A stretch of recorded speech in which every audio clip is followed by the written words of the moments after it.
Hi friends, this is Julie Tillman. Welcome to my channel. Today I am super excited to have some new goodies on my craft table. This is the new 6x6 Rejoice stamp set and Rejoice paper pad from Not Too Shabby, and they are just beautiful. They're Christ-centered Christmas sets, so it's a lot of fun and I am super excited to work with it. This is part of the Better Than Black Friday release, which also includes a few more dies and some card fronts and a really cute free with 60. So order $60 worth of product and you'll receive the cute Cocoa Purr set. You want to check out the Better Than Black Friday sale. There are coupon codes in the description box below. So this stamp set is just beautiful. It says, "Wise men still seek him, Christmas blessings, Christmas begins with Christ, true story with the Holy Family in the center. Glory to the newborn King. The magic of Christmas is not in the presents, but in his presence. Peace, joy, joy with the Holy Family again. Silent night, holy night. Rejoice," and a little nativity scene and some stars. Just a beautiful set. So let's get started. So I have worked up a little bit of stuff and I did make this card here, and I thought I would show just how to make really quick background, how to do this. I did use the Easy Wonder die #1. I took some distress watercolor paper. I chose distress paper because I like that it has the smooth and the toothy side. So when you run it through, you want to make sure that you have the right side.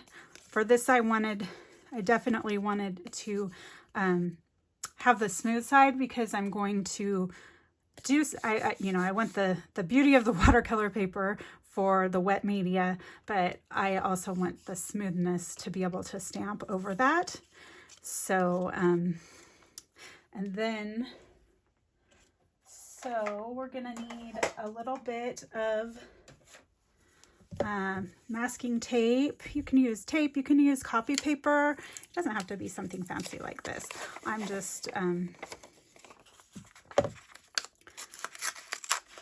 gonna tear it, making some slight hills and valleys, and then I'm gonna tear another piece off. I have the Easy Wonder die #1 cutouts here, the square frame with the circle in it. I am going to be using this as kind of a jig to make sure that I can get this circle back in the same place. I'm going to be using these lines here to line up my stamp so I know where to put my masks. And the letters are gonna hang off the edge just a bit, but that's okay. Doesn't make it hard to read or anything, and I just really like, I think I want it to go up a little bit more centered. Yeah. Okay, I'm being real fussy now. Okay, and I am going to just stick this on. You can use just regular copy paper or any kind of paper or masking tape. Whoops, I just moved it. You just want to ensure that none of the places where the stamp is are getting color on them. So now I'm going to pick up that stamp so it's ready and in place when I'm ready to come back to it after I do my watercolor. So I am just gonna just kind of burnish those down really well. It's okay if you get some seepage because this is a watercolor look, so you don't have to be perfect on it. So first I'm going to go in with some water, but I am planning to use a couple different colors. This is Deep Ocean liquid watercolor from Hero Arts, and it is not quite as blue as, not quite as deep as of a blue as I wanted. So I'm going to bring in also this Afternoon Delight Denim. It's Lindy's Magical Shakers. And you could use any color ink, any brand of ink. I am going to try to not, last time I did this, I got a ton of this. Okay, I think that'll be enough. We'll see, we can always add more. So I am just gonna react that. Oh, I'm gonna need more than that. Okay. Now I've probably got more than I need, but you can always reactivate this to use later. So I'm gonna stir that up. And I have some dirty water over here that I'm going to clean my brush off with. And then I have a large, usually I use the number 12, but this one's the one that's here on my desk, so I'm gonna use it as a number 10. You just want something that's gonna like take a lot of water. It's gonna hold a lot of water, and I'm just gonna plop it on there. And just get some water going. You don't want it to be sopping, but you want the color to move once you dip into it and add it. So see how that's blooming out. Ooh, so nicely. Then I'm gonna add a little bit of water to make that move a little bit.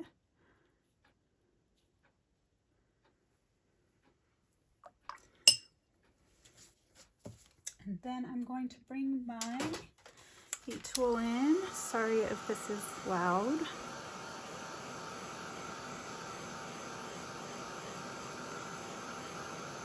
Just trying to dry this a little bit. I am going to mop up some of those places that have quite a lot. I don't want my paper to get too wet.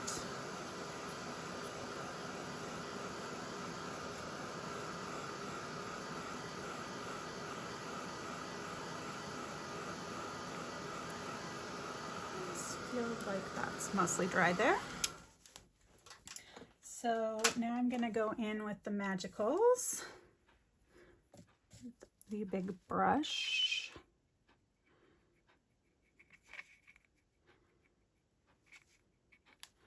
And just plop that on. This adds a little bit of shimmer because there's mica in there. And then also it brings in that deep blue.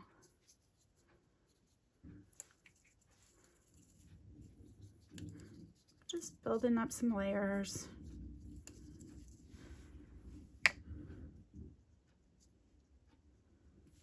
There's not really any right or wrong way to do this. It's just a fun to play with watercolors. Makes me feel all artsy. I'm just dabbing some of that excess off because I felt like I got it really wet there. I always use way too much water in my projects. So you do want to keep an eye on, even though it's watercolor paper, there's a limit. So you want to keep an eye on how wet your project's getting and make sure you get some dry time in between your layers. Okay, now I'm going to just spray some water from up high and pull off a little bit of that, get it wet some more, and I'm gonna go back in with this first color a little bit, and I am just like literally just plopping that on. There is nothing. I do want to make sure these sides get some color on them. Add a little bit of water and we're going to dry once more. Lots of water, lots of drying. A deep blue is one of my favorite colors for Christmas. Our wedding anniversary is on December 20th, and my colors for my wedding were navy and silver, and so that's always a go-to for palette for me for Christmas. And just really like how well like silhouette, like big chunky letters and silhouettes work on with this technique. Now, next I am going to add in some splatters, and I'm just using a white Posca paint pen to add some paint on here so I can flick it on. And I have, let's see, I'm just going to use this packaging here to catch my splatters, because I don't know where my splatter thingy is right now. So I am going to get my fan brush wet a little bit, and I am just going to, well, maybe we need just a hint of water with that.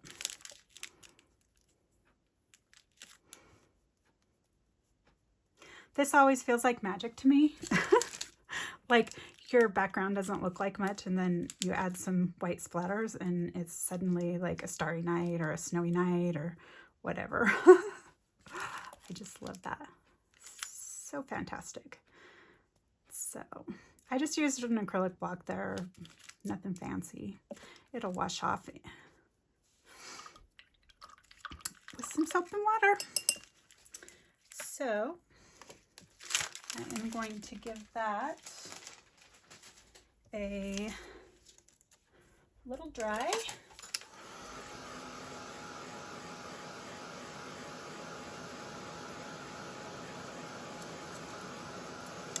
I just want to make sure that's really good and dry before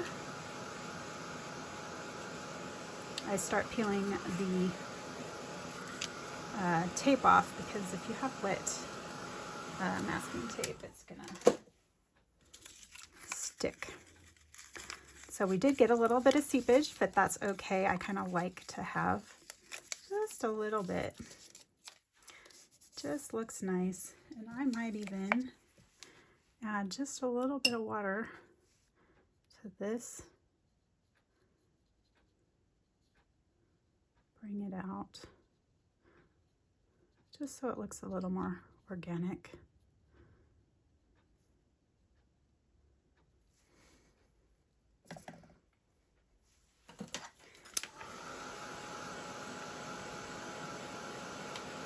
It's that blue looks so bright blue when it's wet, and then when you dry it, it's that nice look. So we've got some nice variations in color. You could go and do some more, add some lighter colors in, or add some darker splatters, or whatever you want to do. Just make it your own. Now we're going to pull in our Misty again. And we've got our little jig so that we can place our circle. Yeah. And my sticky mat isn't all that sticky anymore. It's been used quite a bit, and it kind of needs a little washing, I think. So I think I'm gonna have to use a magnet and maybe try and tape that one down, just so it kind of really stays still. Stays in place. Okay, so I'm going to use an anti-static tool. This is from Rabbit Hole Designs. It's just like a powder. It's probably like cornstarch or some sort of powder. And it's just makes it so that the embossing powder doesn't flake in the places you don't want it to. So I'm using Embossing and Watermark ink from Hero Arts. You can use Versamark. any kind of embossing ink, or you can use a pigment ink as well. Sometimes I will stamp a white sentiment in white pigment ink and then use some Versamark on it so that I make sure that if I don't get the Versamark everywhere, then I at least have some white in the background so it's not as noticeable. But I just want to make sure this is good and ready. Usually 3 passes is the magic number for me. I'm a little bit worried about the top of that Y. I think I'm gonna take that out. Sometimes the magnets are just a little high, especially with the matte in there, the sticky matte, but I love the sticky matte. So I'm just going along that serif up top just to make sure got some coverage. Then we are done with the Misty. Time for embossing. I am going to be using Lindy's. This is Wowzers White. That's a fun name. I like their embossing powder a lot, and I just made a huge mess there. No worries, I have a vacuum cleaner because that's not the first time that's happened. Anyways, let me just clean this up really quick. So now I'm gonna bring this back, my little tweezy friends, and I'm gonna heat up my tool a little bit, and then we can watch the magic happen. And this is kind of cool because since we already have the white splatters on there, it's not as important to get that anti-static tool, but it's always a good idea. So I think that's pretty hot. I always like to heat up the back side a little bit and then go to the front. Ooh, it's so magical. This is like what got me hooked on stamping right here. Embossing powder. Just magical. All right, so we have our beautiful background.